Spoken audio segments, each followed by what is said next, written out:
সালাউদ্দিন আহমেদ সাহেব গুম হয়েছিলেন, 9 বছর গুম ছিলেন উনি ইন্ডিয়াতে। ঠিক আছে, খুব ভালো কথা, আমরা খুব দুঃখিত।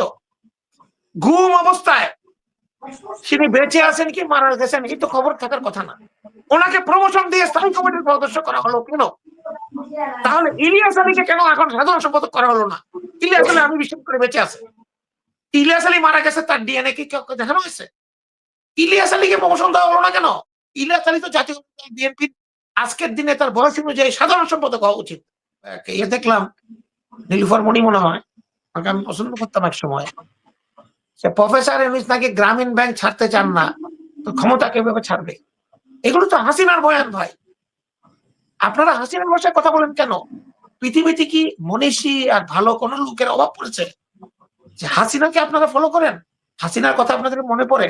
খুব কষ্ট লাগে হাসিনার জন্য। হাসিনাকে ফিরত আনতে চান, তাই দায়িত্ব নিয়েছেন আপনারা।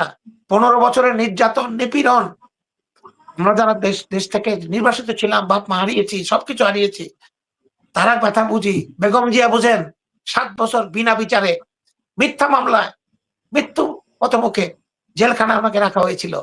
তারেক রহমান বুঝেন, 17 বছর ধরে নির্বাসিত, দেশের মাটি দেখেন না, তার আগে নির্যাতিত। তো আপনারা বড় কথা বলেন, আপনারা তো নির্যাতন হয়নি, আপনারা তো একদিনও আপনারা কোনো নির্যাতিত হননি, আমি কখনো শুনিনি। নির্যাতিত হয়ে আপনার চোখ চলে গেছে, আপনার পা পঙ্গু হয়ে গেছেন, আপনি শুনিনি তো।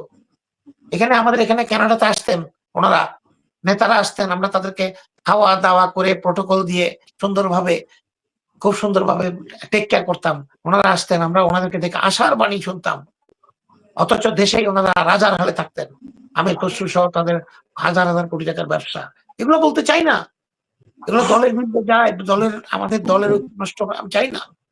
কিন্তু আজকে যদি আপনারা সঠিক সময়ে শহীদ রাষ্ট্রপতি জিয়া রহমানের কবরে যেয়ে ফুল দেন, ফাতেহা পাঠ করেন, ভাই ওনার নাম নিয়ে একটু কসম করেন, ভাই শপথ করেন আমরা শহীদ রাষ্ট্রপতি জিয়া রহমানের মতো হতে চাই।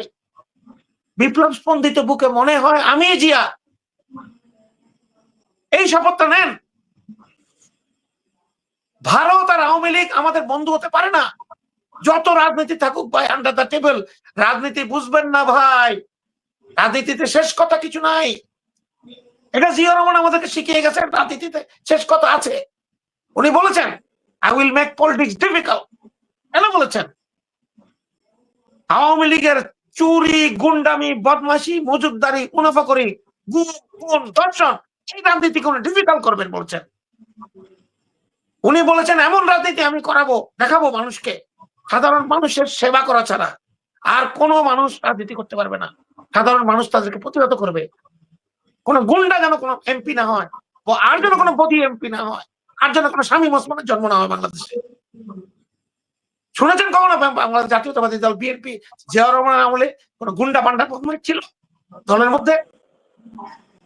ভালো ভালো লোকদেরকে উনি, স্কলারদেরকে নিয়ে, ডাক্তার, ইঞ্জিনিয়ার, তাদেরকে নিয়ে উনি দল করেছেন।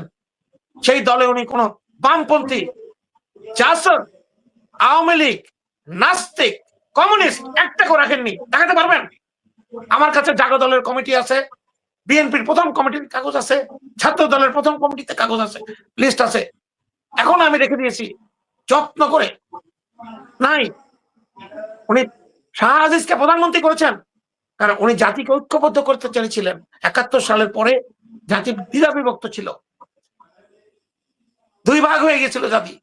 উনি চেয়েছেন যারা ক্ষমা পেয়েছে, ক্ষমা চেয়েছে, বাংলাদেশকে মেনে নিয়েছে, বাংলাদেশের সাথে বাংলাদেশকে ভালোবাসে, তারা রাজনীতি করুক, জাতীয়তাবাদী রাজনীতি করুক, বাংলাদেশকে ভালোবাসি আমরা। কালকে তারেক রহমান বলেছেন পিন্ডি নয়, দিল্লি নয়, অন্য কোনো দেশ নয়, সবার আগে বাংলাদেশ। ভেরি গুড, আমি এই কথাকে স্বাগত জানাই, কিন্তু মনে প্রাণে বিএনপির নেতা কর্মীরা এই কথাকে বিশ্বাস করতে হবে। ভোটের হিসাব দিয়েছেন, কেন আমাদেরকে আওয়ামী লীগের টাকা নিতে হবে? কেন আমাদেরকে রুমিন ফারহানাকে আস্তকে যেতে হবে? অবিলম্বে রুমিন ফারহানাকে বিএনপি থেকে বহিষ্কার করা হোক, অবিলম্বে। যদি করা না হয় তাহলে জনমনে যে সন্দেহ আছে এরা রয়ের লোক, এরা রয়ের ঘরানার লোক, সেই আমির খসরু, সালাউদ্দিন আহমেদ 9 বছর ইন্ডিয়ার ট্রেনিং প্রাপ্ত, সেই রুমিন ফারহানা, সেই মির্জা আব্বাস, মির্জা ফখরুল, সব রয়ের লোক প্রমাণ হবে। আর যদি এদেরকে বহিষ্কার না করেন আমরা এটাই মনে করবো। আর যদি বহিষ্কার করেন তাহলে মনে করবো শহীদ রাষ্ট্রপতি জিয়া রহমানের দল তার আসল জায়গায় যাচ্ছে। ভারত আপনার বন্ধু হতে পারে না। গত 52-53 বছরের 54 বছরের যে ইতিহাস, বঞ্চনার ইতিহাস, আমাদের রাষ্ট্রপতি জিয়া রহমানকে হত্যা করা থেকে শুরু করে বাংলাদেশের সমস্ত কিছু দখল করে নেওয়া, আমাদের শিক্ষা ব্যবস্থাকে ধ্বংস করা, আমাদের ইসলামকে ধ্বংস করার চেষ্টা, আলেমদেরকে ছোট করা, সবকিছু ধ্বংস করার চেষ্টা, ক্রিং ক্রিং সাইকেলের সেই হিন্দুত্ববাদী প্রচার করা, বইয়ের মধ্যে আপনার দুর্গা ছবি, এগুলা সবকিছু তাহলে একসাথে আছে, হয়েছে এবং আবার হবে। বিএনপিকে অবশ্যই এগুলোকে প্রমাণ করতে হবে এবং এইটা আমাদের দল প্রমাণ না করলে আমরা কথা বলতেই থাকবো।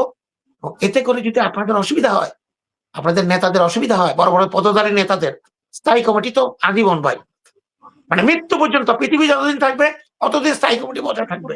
পৃথিবীর কোনো দলে আছে কিনা জানি না। এই প্রসঙ্গে আমি একটা কথা বলি, যে ছোট্ট একটা কথা কিন্তু বারবার বলি, আবার বলছি, সালাউদ্দিন আহমেদ সাহেব গুম হয়েছিলেন, 9 বছর গুম ছিলেন উনি ইন্ডিয়াতে। ঠিক আছে, খুব ভালো কথা, আমরা খুব দুঃখিত। গুম অবস্থায় তিনি বেঁচে আছেন কি মারা গেছেন এই তো খবর থাকার কথা না। ওনাকে প্রমোশন দিয়ে স্থায়ী কমিটির সদস্য করা হলো কেন? তাহলে ইলিয়াস আলীকে কেন এখন সাধারণ সম্পাদক করা হলো না? ইলিয়াস আলী আমি বিশ্বাস করে বেঁচে আছে।